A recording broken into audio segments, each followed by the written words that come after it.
Hi hello friends, இது உங்கள் வெற்றி ஐஏஎஸ். நம்ம இன்னைக்கு என்ன பார்க்க போகிறோம் அப்படின்னு சொல்லி பார்த்தீங்க அப்படின்னா, டிஎன்பிஎஸ்சியில் முக்கியமான பார்ட் தான் ஃப்ரெண்ட்ஸ்.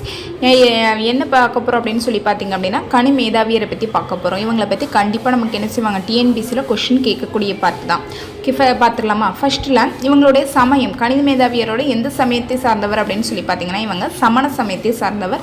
இவரோட மற்றொரு பெயர் என்னன்னு சொல்லி பார்த்தீங்க அப்படின்னா, கணி மேதையர் அப்படின்னு சொல்கிறாங்க. இவங்களுடைய காலம் அப்படின்னு சொல்லி பார்த்தோம் அப்படின்னா கிபி 5ஆம் நூற்றாண்டு அப்படின்னு சொல்கிறாங்க. அடுத்து இவங்க இயற்றிய நூல்கள் என்னலாம் அப்படின்னு சொல்லி பார்க்கும்போது ஏலாதி, திணைமாலை, 180. இந்த இரண்டு நூல்களுமே எந்த நூல்கள் ஒன்று அப்படின்னு சொல்லி பார்த்தோம் அப்படின்னா 17 கீழ்கணக்கு நூல்களில் ஒன்று ஃப்ரெண்ட்ஸ்.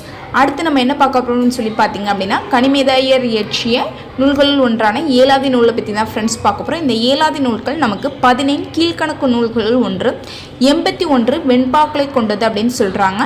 4 அடிகளில் 6 அரங்கருத்துக்களை இந்நூல் கூறுகிறது அப்படின்னு சொல்கிறாங்க. அடுத்து மருந்து பொருட்களை நமக்கு குறிக்கக்கூடிய 3 நூல்கள் ஒன்று திரிகடுகம், இன்னொன்று ஏலாதி, இன்னொன்று சிறுபஞ்ச மூலம். சிறுபஞ்ச மூலத்தில் நமக்கு 5 மருந்து பொருட்களை பற்றி சொல்லக்கூடியதாக இருக்கும். மருந்து பொருட்கள்ங்கிறத அது வந்து மருந்து வேர் பகுதி அப்படின்னு சொல்லுவாங்க. அடுத்து திரிகடுகம் அப்படின்னா நமக்கு 3 மருந்து பொருட்கள்.